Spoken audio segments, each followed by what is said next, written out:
এবার যে বড় খবরের দিকে নজর রাখবো, সুখদেবপুরে অনুপ্রবেশ। যেমনটা জানা যাচ্ছে যে সুখদেবপুরে আবারও অনুপ্রবেশের ঘটনা এবং বাংলাদেশিদের তারা বিএসএফ এর পাল্টা বাংলাদেশিদের দিক থেকে হামলা করার অভিযোগ, বোমা ও ইট ছোড়ার অভিযোগ। বৈষ্ণবনগর থানার ভারত বাংলাদেশ সীমান্তে নতুন করে উত্তেজনা। শনিবার সুখদেবপুর এলাকায় সীমান্তের কিছু বাংলাদেশি আচমকা ভারতে ঢুকে পড়ে বলে অভিযোগ এবং বিষয়টি লক্ষ্য করে ভারতীয় গ্রামবাসী ও বিএসএফ বাংলাদেশিদের দিকে তেড়ে গেলে তারা সেখান থেকে পালিয়ে যায়। পরবর্তীতে বাংলাদেশের দিক থেকে বিএসএফ ও গ্রামবাসীদের লক্ষ্য করে বোমা ও ইট ছোড়া হয় বলেই যারা অভিযোগ এবং এই ঘটনার একটি ভিডিও সোশ্যাল মিডিয়ায় ভাইরাল, যদিও সেই ভিডিওর সত্যতা যাচাই করেনি ট্রাইব টিভি বাংলা।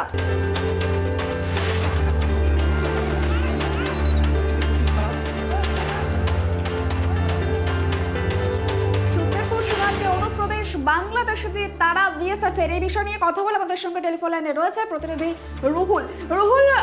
বৈষ্ণবগড়ে ভারত বাংলাদেশ সীমান্তে নতুন করে উত্তেজনা, ঠিক কি ঘটেছে ঘটনা বলে জানা যাচ্ছে? দেখো সুপর্ণা, যে খবর আমরা বারবার প্রকাশিত করছিলাম, বাংলাদেশ এবং ভারতের যে সীমান্ত লাগোয়া সুখদেবপুর গ্রাম অর্থাৎ মালদার বৈষ্ণবনগর, ফের সেখানে কিন্তু উত্তেজনা প্রবল দুই দেশের বাসিন্দাদের মধ্যে এবং দুই দেশের সীমান্ত রক্ষা বাহিনী অর্থাৎ বিএসএফ এবং বাংলাদেশ সীমান্ত রক্ষা বাহিনী বিজেপির মধ্যে কিন্তু ব্যাপক সংঘর্ষ।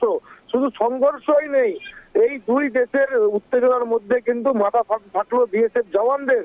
এবং স্থানীয় সূত্রে খবর, গত 7 জানুয়ারি প্রথম এই কাঁটাতারের বেড়া দেওয়া অর্থাৎ ফেসিং করার কাজ শুরু করেছিল কেন্দ্র সরকারের অধীনস্থ বিএসএফ এবং এই ফেসিং দেওয়াকে কেন্দ্র করে বিজেপি এবং বিএসএফ এর মধ্যে বচসা হয় এবং সেই বচসা গিয়ে জড়ায় দুই দেশের নাগরিকদের মধ্যে এবং দুই দেশের নাগরিকরা প্রথম থেকেই কিন্তু এই কাঁটাতারের ফেসিং দেওয়া অর্থাৎ ভারতের যারা নাগরিক তারা এই ফেসিং দিতে বলছিলেন এবং অনুপ্রবেশ রক্ষার কারণে এবং বিজেপির অর্থাৎ বাংলাদেশ যারা বর্ডার গার্ড রয়েছে এবং বাংলাদেশের বাসিন্দা যারা রয়েছে শিবপুরের, তাদের অভিযোগ যে তারা যাতে এই ফেসিং না করতে পারে ভারত এবং যাতে অনুপ্রবেশ যারা করতে পারে ভারতে, যাতে আমরা বাংলাদেশের লোকজন যাতে আসতে পারে, রোহিঙ্গারা আসতে পারে, এই নিয়ে কিন্তু উত্তেজনা প্রবল হয় এবং তারপরে উচ্চ পর্যায়ে পতাকা বৈঠক হয় সীমান্ত রক্ষা বাহিনীর সাথে বিজেপির।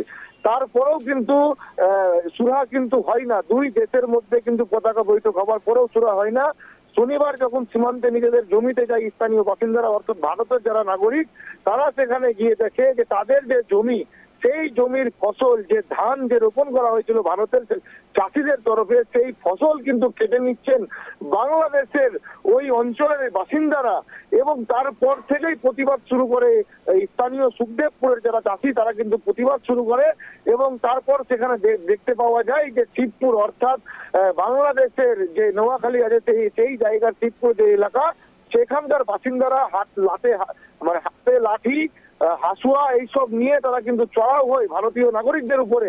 তারপরেই সেখানে কিন্তু বিএসএফ যায় এবং বিএসএফ গিয়ে সেখানে বিজেপিও আসে।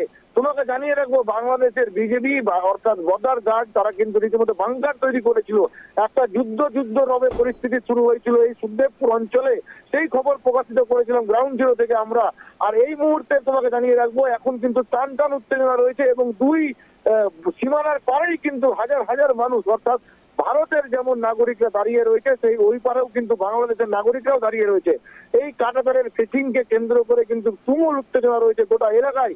দুই পক্ষের মধ্যে কিন্তু হাতাহাতি মারামারি পর্যন্ত হয়ে গেছে, যেখানে নো ম্যানস ল্যান্ড অর্থাৎ 0 পয়েন্ট, যেখানে সীমান্তে কোনো নাগরিকের যাওয়ার কথা নয়, সেই জায়গায় বাংলাদেশ অনুপ্রবেশকারী বাংলাদেশের বাসিন্দারা এসে যায় এবং তারপর থেকে ভারতের বাসিন্দারা কিন্তু অভিযোগ করতে শুরু করে বিএসএফ এর থেকে ধাওয়া দেওয়ার জন্য অভিযোগ করে যাতে বিএসএফ যাতে গুলি করে দেয়, এরকম একটা কিন্তু অভিযোগ উঠে। কিন্তু তারপরেও সেখানে বিএসএফ আইনের কাছে দায়বদ্ধ এবং সেখানে বিএসএফ যথেষ্ট কিন্তু দুই দেশের নাগরিককে সরানোর কাজ করছিল, সেই সরাতে গিয়েই কিন্তু বিএসএফ কে আক্রান্ত হতে হলো। সুপর্ণা, বেশ, অনেক ধন্যবাদ আমাদের সঙ্গে থাকার জন্য। আমরা যে ছবি দেখাচ্ছি ভারত বাংলাদেশ সীমান্ত, সেখানে আবারও নতুন করে উত্তেজনা সৃষ্টি হয়েছে। বৈষ্ণবগড় থানার ভারত বাংলাদেশ সীমান্তে এই উত্তেজনার পরিবেশ তৈরি হয়।